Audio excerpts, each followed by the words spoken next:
하나님 말씀 요한복음 5장 우리 19절에서 29절 말씀까지 주보에는 47절까지 되어 있는데요. 요한복음 5장 19절에서 29절 말씀, 요한복음 5장 19절에서 29절 말씀 우리 한 절씩 교독하시겠습니다. 요한복음 5장 19절에서 29절 말씀입니다.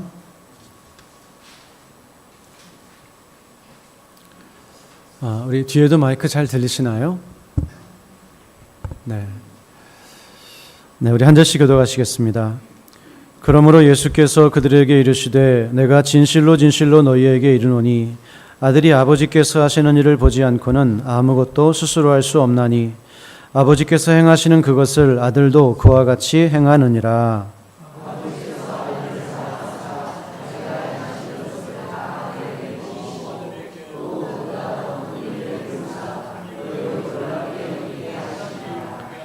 아버지께서 죽은 자들을 일으켜 살리심같이 아들도 자기가 원하는 자들을 살리느니라.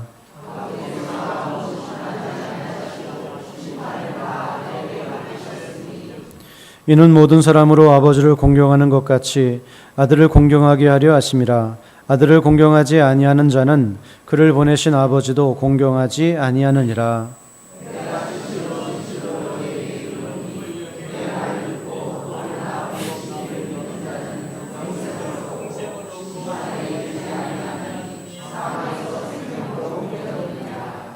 진실로 진실로 너희에게 이르노니 죽은 자들이 하나님의 아들의 음성을 들을 때가 오나니 곧 이때라. 듣는 자는 살아나리라.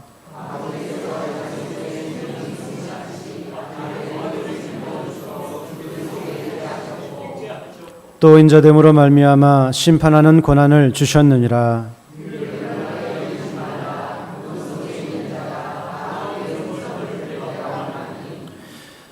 함께 읽겠습니다. 선한 일을 행한 자는 생명의 부활로, 악한 일을 행한 자는 심판의 부활로 나오리라. 아멘. 하나님 아버지, 오늘도 우리에게 아버지의 말씀을 주심을 감사를 드립니다. 하나님 아버지, 아버지 말씀 있는 그대로 우리가 선포하고 들을 수 있는 시간 되게 하여 주옵소서. 이 말씀이 오늘 우리에게 힘과 용기와 또 믿음을 더하는 말씀 될 수 있도록 성령님 인도하여 주옵소서. 예수님의 이름으로 간절히 기도드렸사옵나이다. 아멘. 우리 지난주에는 안식을 이루시는 예수님에 대해서 함께 말씀을 나누었습니다. 예수님께서 38년 된 병자에게 병자를 고쳐주시는 그 사건을 통해서 유대인들이 왜 안식일에 일을 하느냐 이렇게 시비를 걸어올 때 내 아버지께서 일하시니 나도 일한다.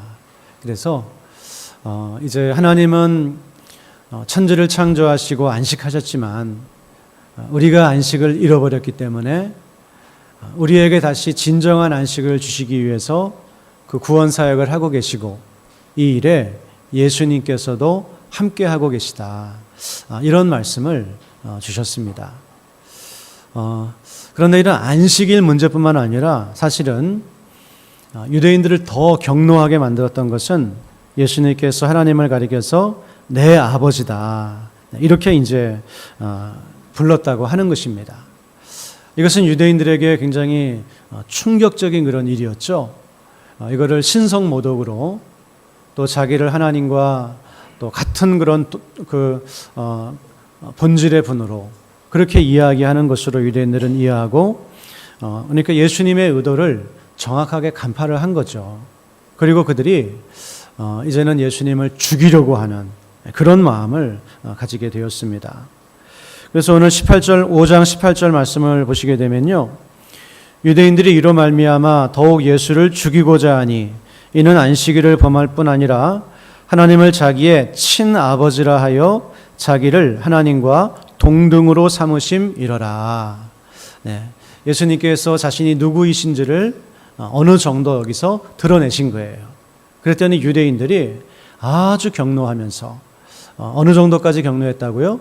죽이려고까지 하는 그런 일이 일어나게 된 것이죠. 물론 이제 구약에도 보면 천사들도 하나님의 아들이다. 그때는 하나님이 만드신 피조물이라고 하는 의미입니다. 또 이스라엘도 하나님의 아들이다. 그때는 하나님이 선택한 백성이라고 하는 뜻입니다.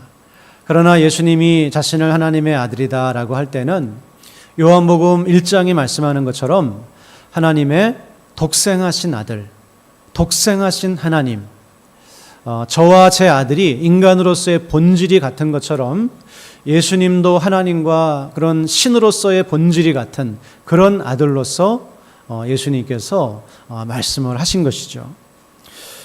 유대인들이 이렇게 격노하는 것은 너무나 당연한 일입니다. 그런데 예수님은 유대인들이 이런 반응을 보일 것을 모르지 않으셨죠? 아셨지만 말씀하셨고 그들이 죽이려고까지 하는 모습을 보임에도 불구하고 자신의 말씀을 되돌리지 않고 오히려 더 강력하게 내가 하나님의 아들이라고 하는 것을 주장하고 계십니다. 그리고 결국 예수님께서 죽임당하신 이유도 이 주장, 내가 하나님의 아들이다, 이 주장을 굽히지 않으셨기 때문에 유대인들에 의해서 고소를 당하고 십자가에 못 박혀 죽으신 것이죠. 여러분, 그렇습니다. 예수님이 하나님의 아들입니다 라고 하는 이 고백은 그렇게 우리가 바꿀 수 있는 고백이 아닙니다. 이것은 기독교를 기독교 되게 하는 가장 중요한 고백입니다. 이 당시에 예수님을 하나님의 아들로 믿은 사람은 기독교인이 되는 거예요. 그러나 이것을 믿지 못하겠다고 하는 사람들은 유대교에 그대로 남아 있는 겁니다. 그래서 유대교와 기독교를 나누는 참된 교회를 나누는 가장 중요한 신앙 고백이 예수님이 하나님의 아들이십니다 라고 하는 고백입니다. 이것은 예수님이 주장하셨고 제자들이 그렇게 고백을 했고 성경이 우리에게 가르치고 있고 우리도 초대교회 역사를 보게 되면 이렇게 예수님을 고백하고 예배하고 또 경배했던 것을 우리가 역사를 통해서 명백하게 알 수가 있습니다. 여러분, 바울은 고린도전서 15장을 보게 되면 그렇게 부활에 대해서 변증을 합니다. 만약에 부활이 없다면 그러면 어떤 일이 일어나게 됩니까? 예수님이 부활하셨다고 하는 것도 거짓말이고 그러면 우리가 구원받았다고 하는 것도 거짓말이고 우리가 전하는 복음은 다 헛것이고 예수 믿고 죽은 사람들은 다 망한 사람들이고 이렇게 부활에 대해서 변증을 합니다. 분명히 부활이 있다고 하는 것을 변증을 하는데요. 이런 변증을 오늘 예수님의 고백에 우리가 한번 고백에 비유한다고 한다면은 만약에 예수님이 하나님의 아들이 아니시라고 한다면 자기가 주장하셨던 것처럼 하나님의 아들이 아니신다고 한다면 아들 하나님이 아니라고 한다면 어떤 일이 일어나겠습니까? 먼저 예수님 자체가 이 사람은 정말 미치광이이거나 아니면 사람들을 현혹한 사악한 거짓말쟁이가 될 것입니다. 자기가 진짜로 아닌데 그렇게 믿고 떠들었다고 한다면 미치광이죠. 그리고 자기가 하나님의 아들이 아닌 걸 알면서도 그렇게 주장을 했다고 한다면 말할 수 없이 사악한 정말 인류 역사 최대의 거짓말쟁이라고 할 수가 있을 겁니다. 전혀 우리가 존경하고 따를 만한 그런 사람이 아닌 것이죠. 만약에 예수님이 하나님의 아들이 아니시라고 한다면 예수님뿐만이 아니라 교회, 우리 교회뿐만 아니라 2000년의 역사를 통하여서 모든 교회는 한마디로 미혹된 사람들입니다. 2000년 동안 수십억의 인구가 교회 안에 들어오고 예수님 믿었는데요. 다 거짓말에 속은 사람들이에요. 왜냐하면 교회 안에 들어와서 2000년 동안 예수님이 하나님의 아들이라고 믿었거든요. 다 미혹된 자들이고 교회라고 하는 것은 2000년 역사를 통해서 정말 가장 무가치하고 쓸모없고 차라리 존재하지 말았어야 할 그러한 곳이 바로 교회가 될 것입니다. 구원이 어디에 있겠습니까? 예수님이 하나님의 아들이 아니었다고 한다면 하나님의 은혜라고 하는 것은 다 거짓말입니다. 그리고 또 우리는 2000년 동안 심각한 우상 숭배에 빠져서 살아온 사람들이 될 것입니다. 왜냐하면 예수님 하나님의 아들로 예배했거든요. 2000년 동안. 그분에게 기도했거든요. 그리고 그분에게 경배했거든요. 성부, 성자, 성령 하나님의 이름으로 예배하고 기도하고 찬양하고 그렇게 했거든요. 우리는 완전히 우상숭배. 우상숭배가 무엇입니까? 하나님이 아닌 것을 하나님으로 예배하는 것, 그게 바로 우상숭배인데, 기독교는 2000년 동안 우상숭배한 그런 하나님이 가장 싫어하시는 일을 한 그러한 공동체가 되고 말 것입니다. 그러나 여러분, 성경은 분명히 예수님께서도 말씀하셨고 제자들도 그렇게 고백했고 또 초대교회도 그렇게 예수님을 고백하고, 예수님은 살아계신 하나님의 아들이십니다. 예수님이 성자 하나님이십니다. 이렇게 주님의 가르침을 따라서 우리는 믿어왔고 고백했고 예배해 왔던 것입니다.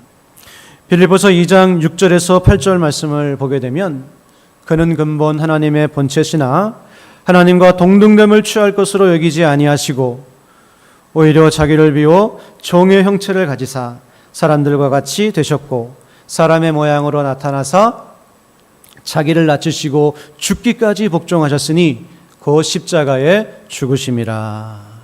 그는 근본 하나님의 본체시나 하나님과 동등됨을 취할 것으로 여기지 아니하시고, 동등됨을 취할 것으로 여기지 아니하시고 오히려 자기를 비워 종의 형체를 가지사 사람들과 같이 되셨고, 하나님과 동등됨을 취하실 수 있는 것을 내려놓으시고 우리와 같은 육신을 입고 오셔서 십자가에 죽으시기까지 하나님께 복종하셨다, 이렇게 말씀하고 있고, 또 대부분의 학자들이 주장하기를 이 빌립보서 2장 6절에서 이 8절 말씀은 하나의 노래인데, 시편인데, 초대교회가 예배 때에 고백했던 그 찬양, 고백했던 그 시편을 바울이 여기에서 인용하고 있는 것으로 그렇게 이해를 합니다. 초대교회 때부터 예수님을 이런 하나님의 아들로 고백을 했다라고 하는 거예요. 여러분, 그렇습니다. 그러므로 우리는 너무나 익숙하죠. 예수님은 하나님의 아들이십니다. 신앙생활 하면서 너무나 익숙하게 고백해 왔어요.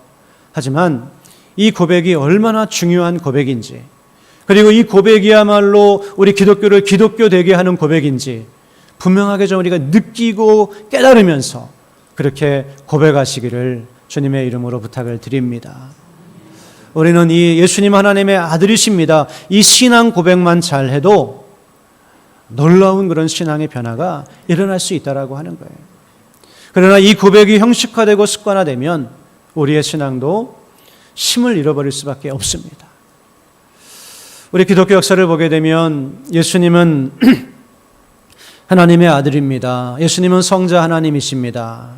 기독교가 많은 공격을 받았고 핍박을 받았지만 가장 위험하고 또 집중된 그 공격은 바로 이 신앙 고백에 대한 공격이었습니다. 그래서 많은 핍박이 있었고 미혹이 있었지만 예수님이 하나님의 아들입니다, 이 신앙 고백을 흔들려고 사탄 마귀는 역사했던 것을 보게 됩니다.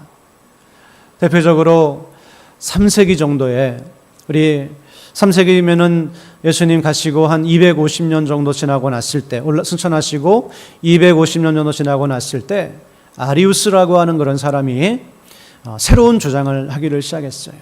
그것은 바로 예수님이 피조된 분이다, 만들어진 분이다.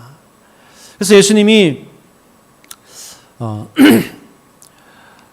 하나님과 동등한 본질을 가진 분이 아니라 비슷하지만 모든 만물보다 먼저 창조되었고 천사보다 뛰어나지만 예수님은 하나님의 아들이 아니다, 또 성자 하나님이 아니다, 하나님과 비슷한 본질을 가지고 있지만 같은 본질은 아니다, 이런 식의 주장을 하기 시작했습니다. 근데 여기에 많은 그런 사람들이 미혹되어서 동조하기 시작한 거예요. 마치 우리나라에 예전에 문선명 씨가 나왔을 때 100만, 200만 명, 몇백만 명이 거기에 쫓아갔던 것처럼 그런 그 미혹의 역사가 있었습니다.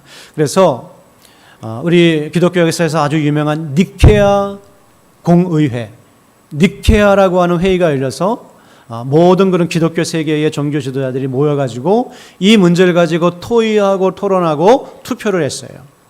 그래서 이 아리우스주의를 이단으로 결의하기로 그렇게 이제 결정을 내렸습니다. 그리고 삼위일체 하나님에 대한 신앙 고백을 분명하게 하는 그런 일이 있었습니다. 어떤 좀 고약한 사람들은 이걸 가지고 그렇게 이야기합니다. 아니 그러면 예수님이 하나님의 아들이시라고 하는 그 고백, 성자 하나님이라고 하는 고백을 니케아 회의에서 사람들이 투표해가지고 결정한 것이 아니냐.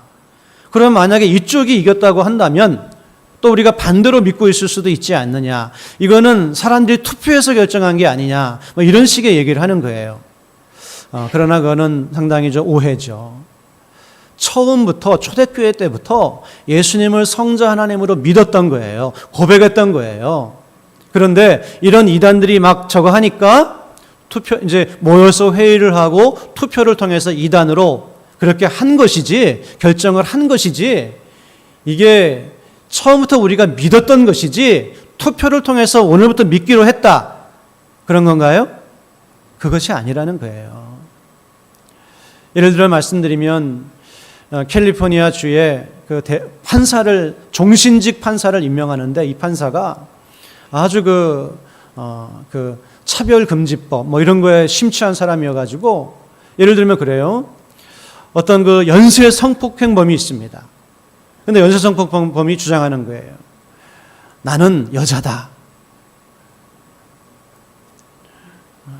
그래서 나는 여자 교도소에 가야 된다. 이렇게 주장을 하는 거예요.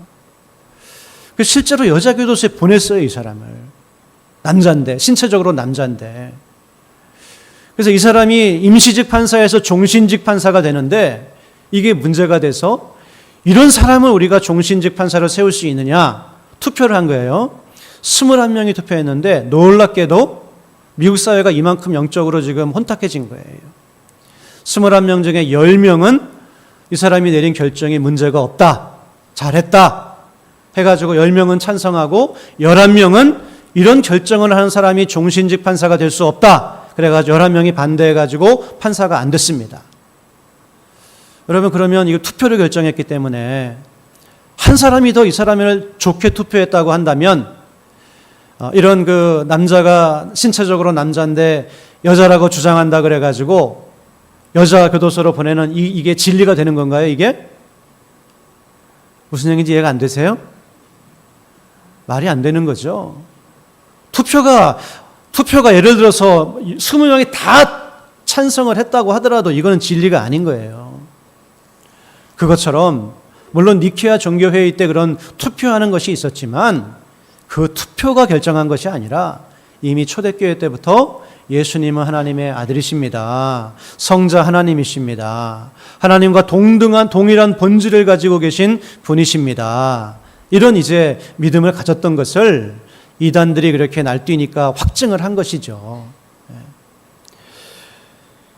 뿐만이 아닙니다. 예수님이 하나님의 아들입니다라고 하는 고백은 근대 들어와서도 엄청나게 공격을 받습니다.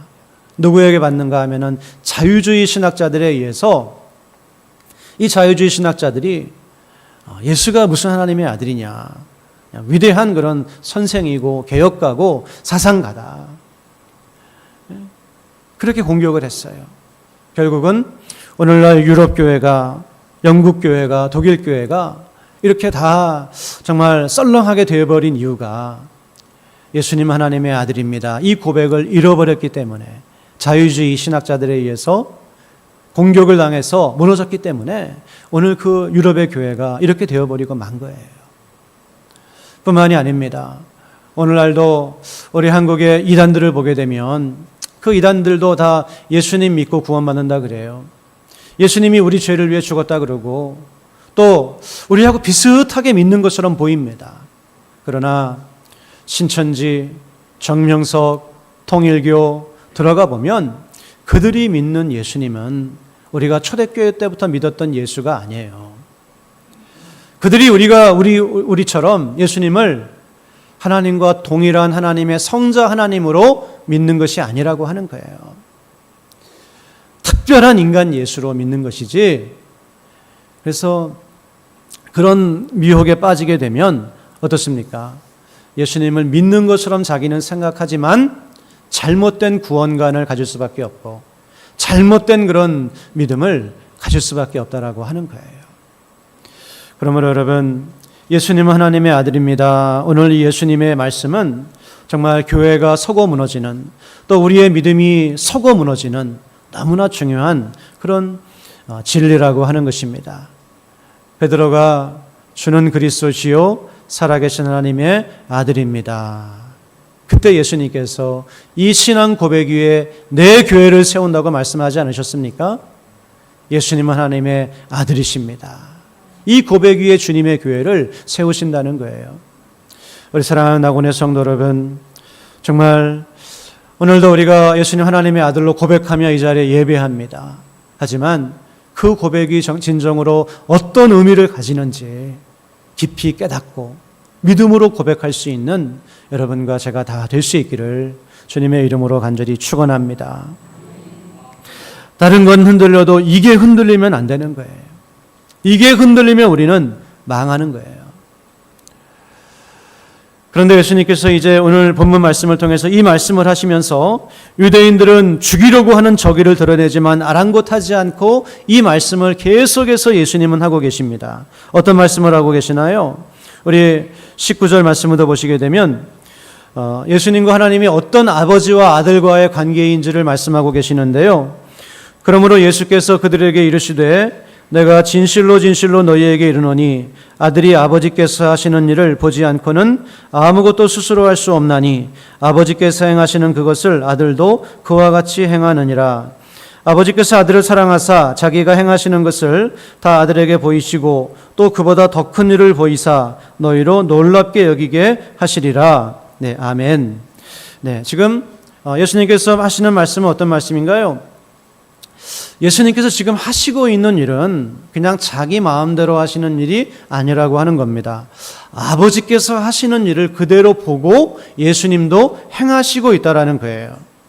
아버지 하나님이 하시는 일을 예수님도 하신다는 거예요. 예수님이 스스로 행하시는 것이 아니라 아버지께서 보여주신 대로 그대로 행하신다, 이렇게 말씀을 합니다. 이것은요, 이 당시에 부자 간에 가업을 잇는 그러한 그림을 가지고 예수님께서 설명하시고 있는 거예요. 이 당시 아버지는 아들에게 자기가 하는 일을 그대로 보여줍니다. 그 수를 그대로 전수합니다. 아무에게나 가르쳐주지 않아요. 오직 아들에게만, 물려줄 아들에게만 이것을 전수해주고 또 물려주고, 그래서 아들이 내가 했던 일을 그대로 할 수 있도록 그렇게 해주는 거예요. 예수님이 이 땅에 오셔서 하시는 일도 그와 같은 일이라는 겁니다. 그냥 자기 마음대로 하시는 것이 아니라 아버지께서 보여주셨고 명령하신 그 일을 그대로 하신다. 그러면 여러분, 예수님이 하시는 일이 무엇입니까? 그것은 바로 하나님이 하시는 일, 하셨던 일, 하시는 일, 바로 구원하시고 심판하시는 일을 예수님이 하신다는 거예요. 죽은 자를 살려주시고 죄인들을 정죄하시는 이 일, 그 일을 주님께서 하시되 아버지만이 하실 수 있는 일이에요. 그런데 예수님이 하나님의 아들이시기 때문에 그 일을 주님께서 하신다, 오늘 말씀하시고 있는 것이죠. 아버지께서 죽은 자들을 일으켜 살리신 같이, 여기서 죽은 자들은 영적으로 죽은 사람들입니다. 하나님으로부터 떠나 있는 사람들입니다. 죽은 자들을 일으켜 살리심 같이 첫째 부활을 가리키고 있죠. 아들도 자기가 원하는 자들을 살리시고, 아들은 아버지의 심판을 대신해서 행하시는 분이시다. 그리고 이 사실을 깨닫는 자마다 하나님 아버지를 공경하는 것처럼 예수님을 공경한다. 네, 이런 말씀을 하시고 있습니다. 여러분, 예수님 앞에 전 인류의 구원과 심판이 나뉘어지는 것을 믿으시기를 바랍니다. 예수님은 죽은 자들을 살리시는 구원을 주기도 하시고 정죄하셔서 심판하시는 일을 주님께서 하신다는 거예요. 예수 그리스도 앞에 인류의 영원한 운명이 나뉘어지고 있다라고 하는 겁니다. 오직 아버지만이 하실 수 있는 일인데 그 일은 예수님이 그 일을 아버지께 받아서 하시고 있다라고 하는 거예요. 여러분, 그래서 우리 이 사실이 얼마나 우리에게 위로와 소망을 주는 말씀입니까? 우리를 사랑하시는 예수님, 우리를 위해 생명을 내어주신 예수님, 그분이 우리의 심판주가 되신다고 하는 것. 할렐루야. 비록 우리에게 많은 부족과 허물이 있을지라도 예수님을 진정으로 영접하고 의지하는 사람들, 그들에게 구원이 있는 줄로 믿습니다. 그래서 오늘 요한복음 3장 17절과 18절 말씀에서도 그렇게 말씀하고 있습니다. 우리 주보에 제가 한번 적어놨는데요. 다 같이 한번 읽도록 하겠습니다. 3번 아버지와 아들. 네, 다 같이 한번 읽겠습니다. 요한복음 3장 17절 18절 말씀 시작.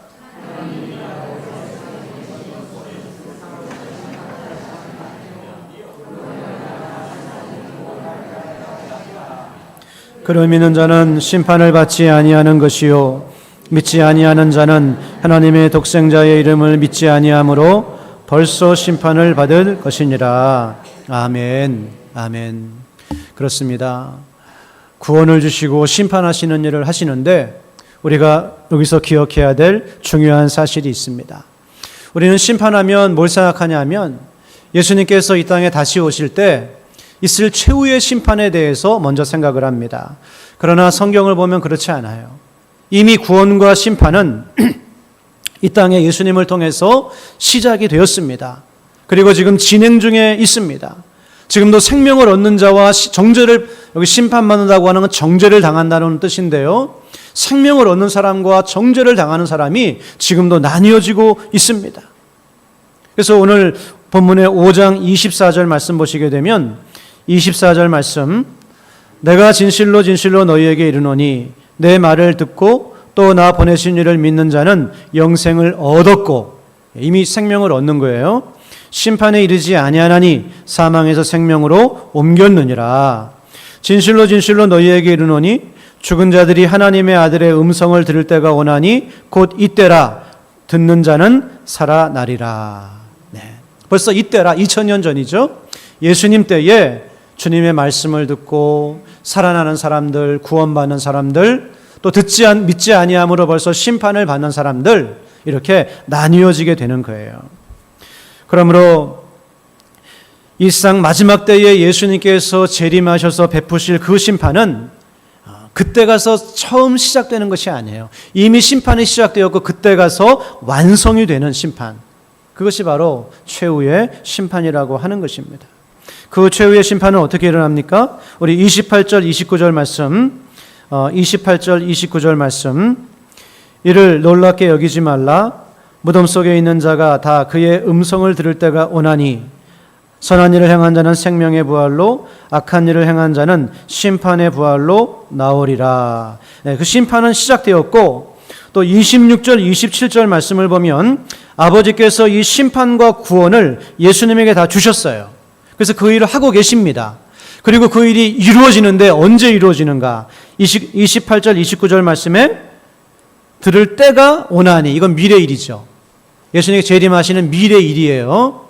그때가 되면 모든 사람이 부활해서 심판을 받는데 생명의 심판과 생명의 부활과 심판의 부활로 나뉘어지게 되는, 이미 심판이 시작되었어. 예수님께서 그 일을 하고 계세요. 그리고 주님 오셔서 그 일을 완성하실 것이다.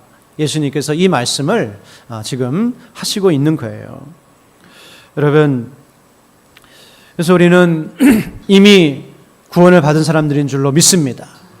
그리고 어떤 부활로 우리는 나아간다고요? 심판의 부활이 아니라 생명의 부활로 나아가게 되는 이 약속을 바라보면서 지금 하루하루 살아가고 있는 사람들인 줄로 믿습니다. 우리는 이 미래를 바라보는 거죠. 현재 내가 구원받았다고 하는 것에 감사하면서 미래에 이루어 주실 구원을 오늘도 사모하면서 그렇게 살아가는 사람들이죠. 저 500년 전에 스페인에는 재미있는 이야기가 들어보았습니다.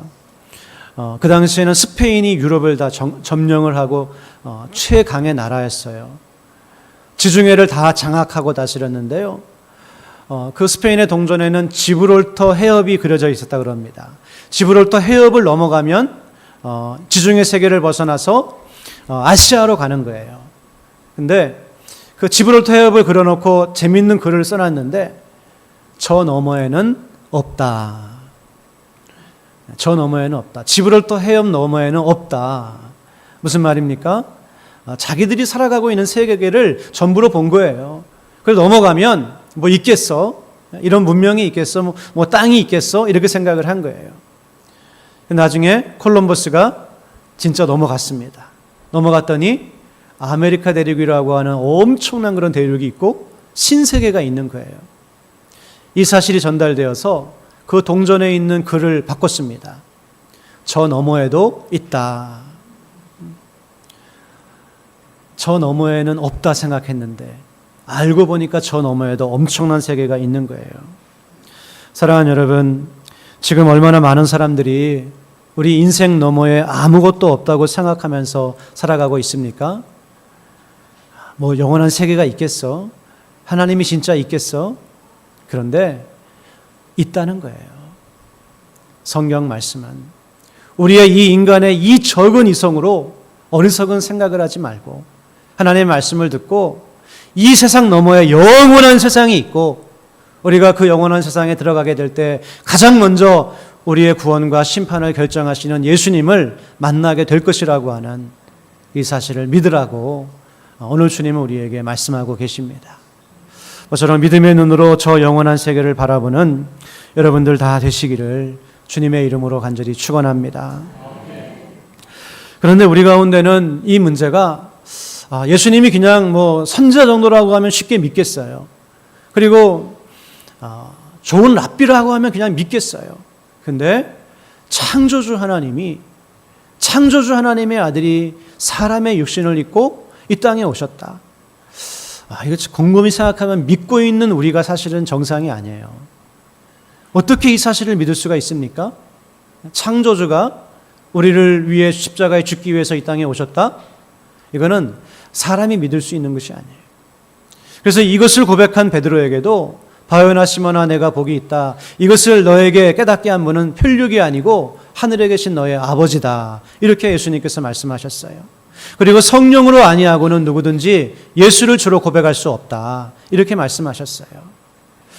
그러나 예수님께서는 우리에게 혹시라도 아직까지 이 부분을 정말 확신하지 못하고 있는 분이 있다고 한다면 우리에게 믿을 만한 증거를 주시고 있습니다. 그것이 바로 오늘 30절 말씀부터 나오는 내용인데요. 예수님은 자기가 하나님의 아들이라고 하는 것을 네 부분이 증언하고 있다 말씀하고 있습니다. 첫 번째는 세례 요한이 증언한다 말씀하고 있어요. 그래서 우리 33절 말씀 한번 보시겠습니다. 33절 말씀 보시면 너희가 요한에게 사람을 보내매 요한이 진리에 대하여 증언하였느니라. 네, 요한이 예수님이 하나님의 아들이라고 하는 것, 물론 요한이 다 알고 증언한 것은 아니지만 신실하게 증언했습니다. 그러므로 요한의 증언에 잘 귀를 기울이면, 그리고 더 나아가서 우리는 요한의 증언을 넘어서서 누구의 증언을 가지고 있죠? 제자들의 증언을 가지고 있습니다. 예수님과 함께 동고동락했던 제자들, 그리고 그분의 죽으시고 부활하시는 것을 다 보았던 그 제자들, 그들이 베드로가, 요한이, 도마와 또 유다가 다 예수님을 하나님의 아들로 고백하고 있는 거예요. 그리고 그것을 우리에게 고백했을 뿐만 아니라 그것을 위해서 죽은 증인들입니다. 여러분, 세상에 거짓말을 위해서 죽을 사람이 있을까요? 네, 정말 그렇게 확신을 했던 거예요. 죽으셨던 주님이 영광스러운 몸으로 부활하신 것을 그들이 보았어요. 그리고 그들은 성령님을 통해서 그분이 진정으로 하나님의 아들이라고 하는 걸 깨닫고 그것을 증거하다가 죽은 거 아닙니까? 이번에 보니까 어떤 그 신천지에서 오래된 사람 하나가 탈퇴를 하면서 기자회견을 하는 걸 보았는데요. 그 내용 중에 생각나는 것이 그 사람이 남은 사람들에게 간곡하게 한번 좀 잘 생각해 보라고 권면하면서 왜 그렇게 그 교주 주변에 있던 사람들이 멀리 있던 사람이 아니라 가장 핵심이라고 하는 그런 가장 주변에 있던 사람들이 왜 다 나가버렸는지 그걸 한번 좀 생각을 해봐라. 그렇게 이제 정말 그 간절하게 권면하는 그 말이 좀 생각이 났어요. 그러면서 이 말씀을 준비하면서 예수님은 가장 가까이 있었던 사람들, 그들이 죽으면서까지 그 예수님을 증거한 거예요. 우리는 이런 사실을 보더라도 깊이 말씀을 묵상할 때 예수님이 하나님의 정말 아들이시고 그분의 말씀이 진리라고 하는 것을 성령께서 혹시 아직 이것을 확신하지 못하는 분이 있다고 하더라도 깨닫게 하실 줄로 믿습니다. 그리고 더 나아가서 하나님께서 증언하신다 이렇게 말씀해요. 37절 말씀 보게 되면 또한 나를 보내신 아버지께서 친히 나를 위하여 증언하셨느니라. 네. 그래서 베드로에게 말씀하신 것처럼 하늘에 계신 너의 아버지가 이것을 너에게 깨닫게 해 주었다. 여러분, 우리가 이 사실을 정말 믿기를 원하고 하나님의 도우심을 구할 때 하나님께서 우리의 마음 가운데 예수님을 진정으로 깨닫고 믿게 하시는 그런 은혜를 주실 줄로 믿습니다. 그리고 세 번째로 무엇이 예수님이 하나님의 아들이심을 증언하는가? 그것은 바로 우리 36절 말씀 보면 예수님이 행하신 이적들, 기적들, 좀 폭넓게 이해하면 그분의 모든 삶, 그것이 예수님이 하나님의 아들이시라는 걸 증언하는 거예요. 그래서 우리 36절 말씀 보면 내게는 요한의 증거보다 더 큰 증거가 있으니 아버지께서 내게 주사 이루게 하시는 역사, 곧 내가 하는 그 역사가 아버지께서 나를 보내신 것을 나를 위하여 증언하는 것이요. 예, 안전뱅이를 이렇게 세우십니다. 소경을 눈뜨게 하십니다. 그리고 걷지 못하는 사람을 걷게 하시고 또 심지어는 나병을 환자를 깨끗하게 하시고 맹인을 보게 하시고 죽은 자를 소생시키시는 그런 일을 예수님이 하신다는 거예요. 심지어 그 풍랑치는 바다를 향하여서 잠잠하라 명하시니까 잠잠해진다는 거예요. 여러분, 사람이 할 수 있는 일이 아니죠. 하나님의 아들이 하신다는 거예요. 그러므로 예수님의 말씀은 참이라고 하는 거예요. 그분의 삶을 보십시오. 그 사랑과 그 말씀과 삶이 일치하셨던 고결한 삶을 우리가 흉내낼 수 없는 그 삶을 한번 보십시오. 제자들의 발을 씻기셨던 그분의 모습을 생각해 보십시오. 그런 분에게서 거짓이 나올 수 없다는 거예요. 그리고 마지막으로 성경이 예수님을 증언한다 말씀하고 있습니다. 39절 말씀, 너희가 성경에서 영생을 얻는 줄 생각하고 성경을 연구하거니와 이 성경이 곧 내게 대하여 증언하는 것이니라. 성경이 예수님을 증언하는 거예요. 요한복음을 보게 되면 계속해서 예수님의 모든 말씀과 사역이 성경을 이루는 것이다. 이런 표현들이 계속해서 나옵니다. 여기 성경은 구약 성경이겠죠? 1500년 동안 기록된 그 말씀이 예수님의 삶을 통하여서 하나하나 이루어지고 하나하나 성취가 되는 거예요. 그것을 통해서 우리는 그분을 믿을 수가 있습니다. 혹시 믿기는 원하는데 믿어지지 않는 분이 계십니까? 그냥 고민만 하면 아무 소용이 없어요. 성경을 펴서 예수님이 어떤 분이신지를 한번 읽어보시기를 바랍니다. 그분이 어떤 삶을 사셨는지를 성경을 통해서 한번 보시기를 바랍니다. 그리고 제자들이 그 예수님을 어떻게 증거하다가 죽어갔는지 한번 보시기를 바랍니다. 성령께서 우리의 마음에 믿음을 주시는 거예요. 그런 은혜를 체험하시기를 주님의 이름으로 간절히 축원합니다. 여러분, 우리는 하나님을 기쁘시게 해드리고자 하는 그런 마음이 있는 사람들인데요. 우리가 어떻게 할 때 하나님께서 기뻐하실까요? 여러 가지 방법이 있습니다. 그러나 성경에 보니까 예수님은 예수님을 바로 믿고 고백할 때에 너무나 기뻐하셨던 것을 보게 돼요.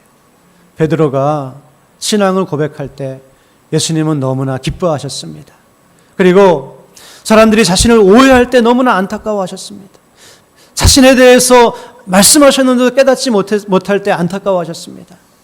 그러나 예수님에 대해서 이방인들이 알 때 너무나 기뻐하셨고 유대인들이 알 때 너무나 기뻐하셨고 그들이 주님을 향해서 올바른 고백을 할 때 기뻐하시고 영광을 받으시는 것을 보게 됩니다. 그러므로 오늘 우리도 정말 여러분 하나님께 영광을 돌려드리기를 원하십니까? 하나님을 기쁘게 해드리는 그런 삶을 살기를 원하십니까? 하나님의 영광과 능력이 나의 삶에 나타나는 그런 삶을 살기를 원하십니까? 그렇다고 한다면 예수님을 하나님의 아들로 고백하시기를 바랍니다. 그냥 입술의 고백이 아니라 정말 마음, 내 영혼 깊은 곳에서부터 나오는 그런 고백으로 주님을 하나님의 아들로, 성자 하나님으로 그렇게 고백하시기를 바랍니다. 그리고 그 고백이 의미하고 있고 담고 있는 그 내용을 마음으로 고백하시기를 바랍니다. 그 고백을 통해서 하나님이 기뻐하시는 거예요.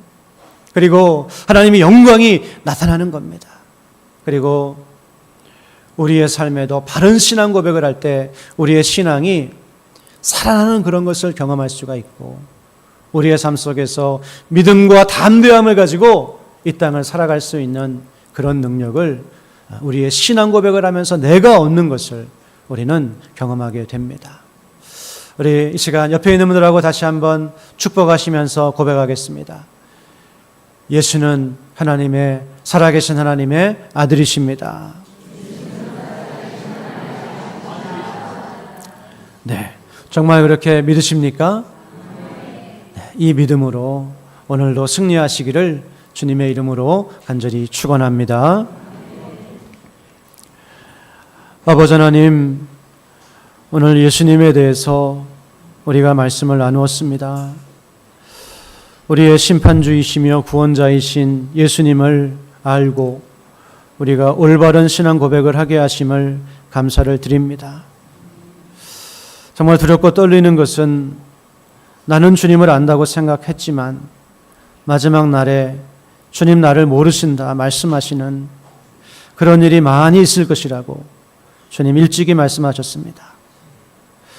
우리가 주님의 심판대 앞에 그러한 자리에 있지 않게 하여 주시고 진정으로 예수님을 알고 예수님을 신앙하고 붙들고 올바른 믿음으로 살다가 생명의 부활로 우리를 인도하시는 주님 앞에 설 수 있는 우리 모두가 될 수 있도록 하나님 도와주옵소서.